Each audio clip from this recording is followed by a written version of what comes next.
ಎಲ್ಲರಿಗೂ ನಮಸ್ಕಾರ. ನಾವು ಕಳೆದ ವಿಡಿಯೋದಲ್ಲಿ ಫೈಲ್ಸ್ ಮತ್ತು ಫೋಲ್ಡರ್ಸ್ಗೆ ಸಂಬಂಧಪಟ್ಟ ಒಂದಷ್ಟು ವಿಷಯಗಳ ಬಗ್ಗೆ ಮಾಹಿತಿ ಪಡ್ಕೊಂಡಿದ್ವಿ.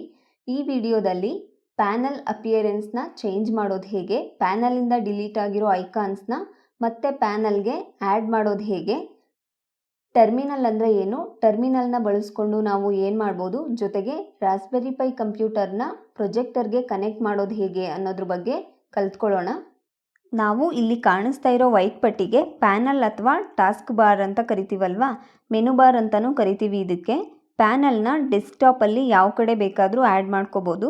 ಪ್ಯಾನಲ್ ಪೊಸಿಷನ್ನ ಚೇಂಜ್ ಮಾಡೋದಕ್ಕೆ ಪ್ಯಾನಲ್ನ ಖಾಲಿ ಜಾಗದಲ್ಲಿ ನಿಮ್ಮ ಮೌಸ್ನ ಬಲಭಾಗದಲ್ಲಿ ಒಂದ್ಸರಿ ಒತ್ತಿದ್ರೆ ಇಲ್ಲಿ ಪ್ಯಾನಲ್ ಸೆಟ್ಟಿಂಗ್ಸ್ ಕಾಣಿಸುತ್ತಲ್ವಾ, ಇಲ್ಲಿ ಕ್ಲಿಕ್ ಮಾಡಿದರೆ ಹೀಗೆ ಒಂದು ವಿಂಡೋ ಓಪನ್ ಆಗುತ್ತೆ. ಇಲ್ಲಿ ಪೊಸಿಷನ್ ಕೆಳಗಡೆ ಆಪ್ಷನ್ಸ್ ಇದೆ. ಬಾಟಮ್ ಸೆಲೆಕ್ಟ್ ಮಾಡಿದರೆ ಪ್ಯಾನಲ್ ಬಾಟಮ್ಗೆ ಆ್ಯಡ್ ಆಗುತ್ತೆ. ಅದೇ ರೀತಿ ಲೆಫ್ಟ್ ಸೆಲೆಕ್ಟ್ ಮಾಡಿದರೆ ಲೆಫ್ಟ್ ಸೈಡ್ಗೆ, ರೈಟ್ ಸೆಲೆಕ್ಟ್ ಮಾಡಿದರೆ ರೈಟ್ ಸೈಡ್ಗೆ ಪ್ಯಾನಲ್ ಆ್ಯಡ್ ಆಗುತ್ತೆ. ಹಾಗೆ ಇಲ್ಲಿ ಹೈಟ್ ಆಪ್ಷನ್ ಇದೆಯಲ್ವಾ, ಇಲ್ಲಿರೋ ಪ್ಲಸ್ ಮೇಲೆ ಕ್ಲಿಕ್ ಮಾಡಿದರೆ ಹೈಟ್ ಜಾಸ್ತಿ ಆಗುತ್ತೆ ಪ್ಯಾನಲ್ದು, ಮತ್ತು ಮೈನಸ್ ಮೇಲೆ ಕ್ಲಿಕ್ ಮಾಡಿದರೆ ಹೈಟ್ ಕಡಿಮೆ ಆಗುತ್ತೆ. ನಂತರ ನೀವು ಐಕಾನ್ ಸೈಜ್ನ ಕೂಡ ಜಾಸ್ತಿ ಕಡಿಮೆ ಮಾಡ್ಕೋಬೋದು. ಹಾಗೆ ಪ್ಯಾನಲ್ ಅಪಿಯರೆನ್ಸ್ನ ಚೇಂಜ್ ಮಾಡೋದಕ್ಕೆ ಅಂದರೆ ಪ್ಯಾನಲ್ ಹೇಗೆ ಕಾಣಿಸ್ಬೇಕು ಅಂತ ಸೆಟ್ಟಿಂಗ್ಸ್ ಮಾಡೋದಕ್ಕೆ ಪ್ಯಾನಲ್ ಮೇಲೆ ಮೌಸ್ನ ಬಲಭಾಗದಲ್ಲಿ ಒಂದ್ಸರಿ ಕ್ಲಿಕ್ ಮಾಡಿದರೆ ಇಲ್ಲಿ ಪ್ಯಾನಲ್ ಅಪಿಯರೆನ್ಸ್ ಅಂತ ಕಾಣಿಸುತ್ತಲ್ವಾ, ಇಲ್ಲಿ ಕ್ಲಿಕ್ ಮಾಡಿದಾಗ ಈ ಥರ ವಿಂಡೋ ಓಪನ್ ಆಗುತ್ತೆ. ಇಲ್ಲಿ ನೀವು ಪ್ಯಾನಲ್ ಸೈಜ್ನ ಸೆಟ್ ಮಾಡ್ಬೋದು. ಲಾರ್ಜ್ ಸೆಲೆಕ್ಟ್ ಮಾಡಿದರೆ ಪ್ಯಾನಲ್ ಈ ಥರ ಕಾಣಿಸುತ್ತೆ, ಮೀಡಿಯಮ್ ಸೆಲೆಕ್ಟ್ ಮಾಡಿದರೆ ಅದಕ್ಕಿಂತ ಚಿಕ್ಕದಾಗಿ ಕಾಣಿಸುತ್ತೆ, ಹಾಗೆ ಸ್ಮಾಲ್ ಸೆಲೆಕ್ಟ್ ಮಾಡಿದರೆ ಪ್ಯಾನಲ್ ತುಂಬ ಚಿಕ್ಕದಾಗಿ ಕಾಣಿಸುತ್ತೆ. ನಂತರ ಇಲ್ಲಿರೋ ಟಾಪ್ ಬಾಟಮ್ ಆಪ್ಷನ್ ಸೆಲೆಕ್ಟ್ ಮಾಡೋದ್ರ ಮೂಲಕ ಪ್ಯಾನಲ್ ಪೊಸಿಷನನ್ನು ಕೂಡ ಚೇಂಜ್ ಮಾಡ್ಬೋದು. ನಂತರ ಇಲ್ಲಿ ಕಲರ್ ಆಪ್ಷನ್ ಇದೆಯಲ್ವಾ, ಇಲ್ಲಿ ಕ್ಲಿಕ್ ಮಾಡಿ ಯಾವುದಾದ್ರೂ ಕಲರ್ನ ಚೂಸ್ ಮಾಡಿ ಸೆಲೆಕ್ಟ್ ಮೇಲೆ ಕ್ಲಿಕ್ ಮಾಡಿದರೆ ಪ್ಯಾನಲ್ ಕಲರ್ ಚೇಂಜ್ ಆಗುತ್ತೆ. ಹಾಗೆ ಇಲ್ಲಿ ಕ್ಲಿಕ್ ಮಾಡಿ ಯಾವುದಾದ್ರೂ ಕಲರ್ ಚೂಸ್ ಮಾಡಿ ಸೆಲೆಕ್ಟ್ ಬಟನ್ ಮೇಲೆ ಕ್ಲಿಕ್ ಮಾಡಿದರೆ ಪ್ಯಾನಲ್ನಲ್ಲಿ ಕಾಣಿಸೋ ಟೆಕ್ಸ್ಟ್ ಕಲರ್ ಸೆಲೆಕ್ಟ್ ಮಾಡಿರೋ ಕಲರ್ಗೆ ಚೇಂಜ್ ಆಗುತ್ತೆ. ಮತ್ತು ನೀವು ಪ್ಯಾನಲ್ ಮೇಲೆ ನಿಮ್ಮ ಮೌಸ್ನ ಬಲಭಾಗದಲ್ಲಿ ಒಂದ್ಸರಿ ಕ್ಲಿಕ್ ಮಾಡಿದರೆ ಇಲ್ಲಿ ಕ್ರಿಯೇಟ್ ನ್ಯೂ ಪ್ಯಾನಲ್ ಅಂತ ಕಾಣಿಸ್ತಿದೆಯಲ್ವಾ, ಇಲ್ಲಿ ಕ್ಲಿಕ್ ಮಾಡೋದ್ರ ಮೂಲಕ ಡೆಸ್ಕ್ಟಾಪ್ನಲ್ಲಿ ಎಲ್ಲ ಕಡೆ ಪ್ಯಾನಲ್ಸ್ ಆ್ಯಡ್ ಮಾಡಿರ್ತೀರಾ. ಆವಾಗ ಪ್ಯಾನಲ್ ಮೇಲೆ ನಿಮ್ಮ ಮೌಸ್ನ ಬಲಭಾಗದಲ್ಲಿ ಒಂದ್ಸರಿ ಕ್ಲಿಕ್ ಮಾಡಿದರೆ ಇಲ್ಲಿ ಡಿಲೀಟ್ ದಿಸ್ ಪ್ಯಾನಲ್ ಅಂತ ಕಾಣಿಸುತ್ತಲ್ವಾ, ಇಲ್ಲಿ ಕ್ಲಿಕ್ ಮಾಡೋದ್ರ ಮೂಲಕ ಪ್ಯಾನಲ್ನ ಡಿಲೀಟ್ ಮಾಡ್ಬೋದು.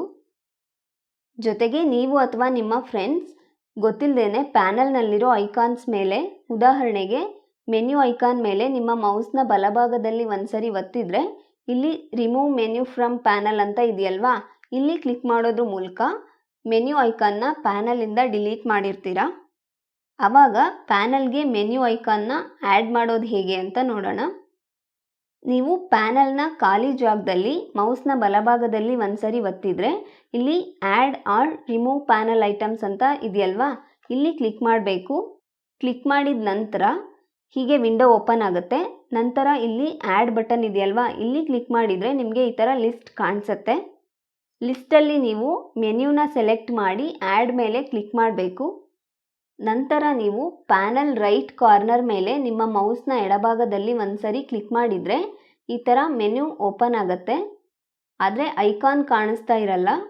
ಮೆನ್ಯು ಐಕಾನ್ ಕಾಣಿಸ್ಬೇಕು ಅಂದರೆ ನೀವು ಪ್ರಿಫರೆನ್ಸಸ್ ಆಪ್ಷನ್ ಮೇಲೆ ಕ್ಲಿಕ್ ಮಾಡಿ ಈ ಟೆಕ್ಸ್ಟ್ ಬಾಕ್ಸ್ನಲ್ಲಿರೋ ಟೆಕ್ಸ್ಟ್ನ ಕೀಬೋರ್ಡ್ನಲ್ಲಿರೋ ಬ್ಯಾಕ್ ಸ್ಪೇಸ್ ಕೀ ಬಳಸ್ಕೊಂಡು ಎರೇಸ್ ಮಾಡಿ ಸ್ಟಾರ್ಟ್ ಐಫನ್ ಹಿಯರ್ ಅಂತ ಟೈಪ್ ಮಾಡಿ ಓಕೆ ಮೇಲೆ ಕ್ಲಿಕ್ ಮಾಡಬೇಕು.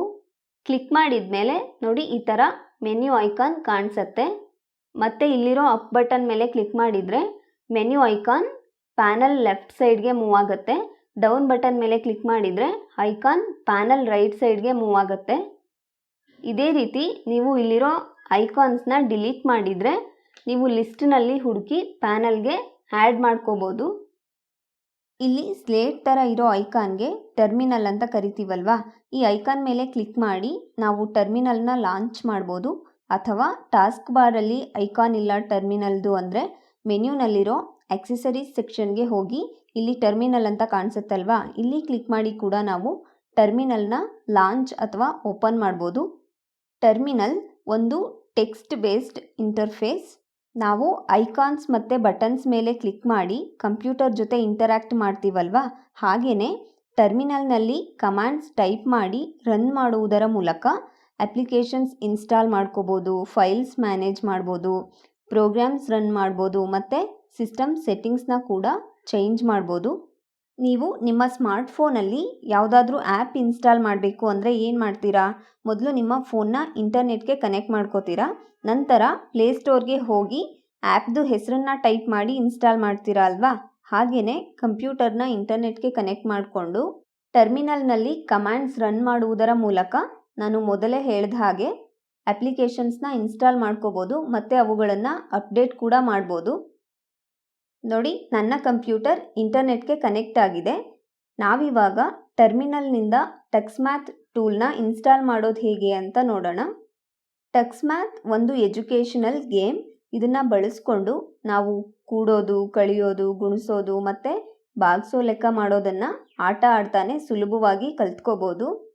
ನಾವಿವಾಗ ಟರ್ಮಿನಲ್ ಓಪನ್ ಮಾಡಿ ಟಕ್ಸ್ಮ್ಯಾಥ್ ಟೂಲ್ ಇನ್ಸ್ಟಾಲ್ ಮಾಡೋದಕ್ಕೆ sudo apt install tuxmath ಅಂತ ಟೈಪ್ ಮಾಡೋಣ. sudo space apt space install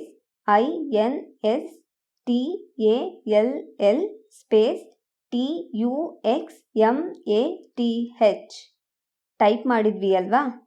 ಮುಖ್ಯವಾಗಿ ನಾವು ಟೈಪ್ ಮಾಡೋ ಕಮ್ಯಾಂಡ್ ಸ್ಮಾಲ್ ಲೆಟರ್ಸಲ್ಲಿರಬೇಕು ಮತ್ತು ಕಮ್ಯಾಂಡ್ನಲ್ಲಿರೋ ಪ್ರತಿ ಪದದ ಮಧ್ಯನೂ ಕೀಬೋರ್ಡ್ನಲ್ಲಿರೋ ಸ್ಪೇಸ್ ಕೀನ ಪ್ರೆಸ್ ಮಾಡಿ ಸ್ಪೇಸ್ ಕೊಟ್ಟಿರಬೇಕು. ನಂತರ ಕಮ್ಯಾಂಡ್ ಟೈಪ್ ಮಾಡಿದ ಮೇಲೆ ಕೀಬೋರ್ಡ್ನಲ್ಲಿರೋ ಎಂಟರ್ ಕೀನ ಪ್ರೆಸ್ ಮಾಡಬೇಕು. ಎಂಟರ್ ಕೀ ಪ್ರೆಸ್ ಮಾಡಿದ ಮೇಲೆ ಟಕ್ಸ್ಮ್ಯಾಥ್ಗೆ ಸಂಬಂಧಪಟ್ಟ ಪ್ಯಾಕೇಜಸ್ ಎಲ್ಲ ಇನ್ಸ್ಟಾಲ್ ಆಗುತ್ತೆ. ನೋಡಿ, ಇಲ್ಲಿ ಕಂಪ್ಯೂಟರ್ ನೇಮ್ ಕಾಣಿಸ್ತಾ ಇದೆಯಲ್ವಾ? ಈ ಥರ ಇಲ್ಲೂ ಹೀಗೆ ಕಂಪ್ಯೂಟರ್ ನೇಮ್ ಕಾಣಿಸಿದ್ರೆ ಟೂಲ್ ಇನ್ಸ್ಟಾಲೇಷನ್ ಕಂಪ್ಲೀಟ್ ಆಗಿದೆ ಅಂತ ಅರ್ಥ. ಕೆಲವು ಸರಿ ಟೂಲ್ ಇನ್ಸ್ಟಾಲೇಷನ್ ಕನ್ಫರ್ಮ್ ಮಾಡೋದಕ್ಕೆ do you want to continue ಅಂತ ಪ್ರಾಂಪ್ಟ್ ಬರುತ್ತೆ. ಆವಾಗ ನೀವು ಕೀಬೋರ್ಡ್ನಲ್ಲಿರೋ ವೈ ಕೀನ ಪ್ರೆಸ್ ಮಾಡಿ ಎಂಟರ್ ಕೀ ಪ್ರೆಸ್ ಮಾಡಬೇಕು. ಇವಾಗ ಟಕ್ಸ್ಮ್ಯಾಥ್ ಟೂಲ್ ಇನ್ಸ್ಟಾಲ್ ಆಗಿದೆ. ಓಪನ್ ಮಾಡೋದಕ್ಕೆ ನಾವು ಮೆನ್ಯೂನಲ್ಲಿರೋ ಎಜುಕೇಷನ್ ಸೆಕ್ಷನ್ಗೆ ಹೋಗಿ ಇಲ್ಲಿ ಟಕ್ಸ್ಮ್ಯಾಥ್ ಅಂತ ಕಾಣಿಸುತ್ತಲ್ವಾ, ಇಲ್ಲಿ ಕ್ಲಿಕ್ ಮಾಡ್ಬೋದು. ಅಥವಾ ಟರ್ಮಿನಲ್ಲಲ್ಲೇ ಟಕ್ಸ್ಮ್ಯಾಥ್ ಅಂತ ಟೈಪ್ ಮಾಡಿ ಎಂಟರ್ ಕೀ ಪ್ರೆಸ್ ಮಾಡಿದ್ರು ಕೂಡ ಟಕ್ಸ್ಮ್ಯಾಥ್ ಹೀಗೆ ಲಾಂಚ್ ಆಗುತ್ತೆ. ಎಷ್ಟು ಸುಲಭ ಅಲ್ವಾ ಟರ್ಮಿನಲಿಂದ ಅಪ್ಲಿಕೇಶನ್ ಇನ್ಸ್ಟಾಲ್ ಮಾಡೋದು? ಇದೇ ರೀತಿ sudo apt ಇನ್ಸ್ಟಾಲ್ ಕಮ್ಯಾಂಡ್ ಜೊತೆಗೆ ನೀವು ಇನ್ಸ್ಟಾಲ್ ಮಾಡಬೇಕಾಗಿರೋ ಅಪ್ಲಿಕೇಶನ್ ಹೆಸರನ್ನು ಟೈಪ್ ಮಾಡಿ ಟರ್ಮಿನಲ್ನಲ್ಲಿ ರನ್ ಮಾಡುವುದರ ಮೂಲಕ ಆ ಅಪ್ಲಿಕೇಶನ್ನ ಇನ್ಸ್ಟಾಲ್ ಮಾಡ್ಕೋಬೋದು. ನೀವು ನಿಮ್ಮ ಫೋನ್ನಲ್ಲಿರೋ ಆ್ಯಪ್ಸ್ದು ಅಪ್ಡೇಟೆಡ್ ವರ್ಷನ್ಸ್ ಬಳಸಬೇಕು ಅಂದರೆ ನಿಮ್ಮ ಫೋನನ್ನು ಇಂಟರ್ನೆಟ್ಗೆ ಕನೆಕ್ಟ್ ಮಾಡಿಕೊಂಡು ಅವುಗಳನ್ನು ಅಪ್ಡೇಟ್ ಮಾಡ್ತೀರಾ ಅಲ್ವಾ? ಹಾಗೆಯೇ ರಾಸ್ಬೆರಿ ಪೈ ಕಂಪ್ಯೂಟರ್ನಲ್ಲಿ ಇನ್ಸ್ಟಾಲ್ ಆಗಿರೋ ಸಾಫ್ಟ್ವೇರ್ ಪ್ಯಾಕೇಜಸ್ನ ಕೂಡ ನಾವು ಲೇಟೆಸ್ಟ್ ವರ್ಷನ್ಸ್ಗೆ ಅಪ್ಡೇಟ್ ಮಾಡಬೇಕಾಗತ್ತೆ. ನಿಮ್ಮ ಫೋನ್ನಲ್ಲಿರೋ ಆ್ಯಪ್ಸ್ಗೆ ಅಪ್ಡೇಟ್ಸ್ ಇದೆ ಅಂತ ಹೇಗೆ ಗೊತ್ತಾಗುತ್ತೆ ನಿಮಗೆ? ನಿಮ್ಮ ಫೋನ್ಗೆ ಅಪ್ಡೇಟ್ ನೋಟಿಫಿಕೇಷನ್ಸ್ ಬರುತ್ತೆ. ಅಥವಾ ಆ್ಯಂಡ್ರಾಯ್ಡ್ ಫೋನ್ಸ್ ಆದರೆ ಪ್ಲೇಸ್ಟೋರ್ನಲ್ಲಿ ಆ್ಯಪ್ದು ಅಪ್ಡೇಟ್ ಇಂಡಿಕೇಟರ್ಸ್ ಇರುತ್ತೆ ಅಲ್ವಾ? ಹಾಗೆಯೇ ರಾಸ್ಬೆರಿ ಪೈ ಕಂಪ್ಯೂಟರ್ನಲ್ಲಿ ಇರೋ ಯಾವೆಲ್ಲ ಸಾಫ್ಟ್ವೇರ್ ಪ್ಯಾಕೇಜಸ್ನ ಅಪ್ಡೇಟ್ ಮಾಡ್ಬೋದು ಅಂತ ತಿಳ್ಕೊಳ್ಳೋದಕ್ಕೆ sudo apt update ಅಂತ ಟೈಪ್ ಮಾಡಿ ಕೀಬೋರ್ಡ್ನಲ್ಲಿ ಎಂಟರ್ ಕೀ ಪ್ರೆಸ್ ಮಾಡಿದರೆ ಇಷ್ಟು ಪ್ಯಾಕೇಜಸ್ನ ಅಪ್ಡೇಟ್ ಮಾಡ್ಬೋದು ಅಂತ ಔಟ್ಪುಟ್ ಬರುತ್ತೆ. ಅಥವಾ ಏನು ಅಪ್ಡೇಟ್ಸ್ ಇಲ್ಲ ಅಂದರೆ ನಿಮ್ಮ ಸಿಸ್ಟಮ್ ಅಪ್ ಟು ಡೇಟ್ ಇದೆ ಅಂತ ಔಟ್ಪುಟ್ ಬರುತ್ತೆ. ನೀವು ಫೋನಲ್ಲಿ ಆ್ಯಪ್ಸ್ನ ಅಪ್ಡೇಟ್ ಮಾಡೋದಕ್ಕೆ ಅಪ್ಡೇಟ್ ಬಟನ್ ಮೇಲೆ ಪ್ರೆಸ್ ಮಾಡ್ತೀರಾ ಅಲ್ವಾ? ಹಾಗೆ ಕಂಪ್ಯೂಟರ್ನಲ್ಲಿರೋ ಸಾಫ್ಟ್ವೇರ್ ಪ್ಯಾಕೇಜಸ್ನ ಅಪ್ಡೇಟ್ ಮಾಡೋದಕ್ಕೆ sudo apt upgrade ಅಂತ ಟೈಪ್ ಮಾಡಿ ಎಂಟರ್ ಕೀ ಪ್ರೆಸ್ ಮಾಡಬೇಕು. ನಂತರ ಪ್ಯಾಕೇಜಸ್ ಎಲ್ಲ ಅಪ್ಡೇಟ್ ಆಗುತ್ತವೆ.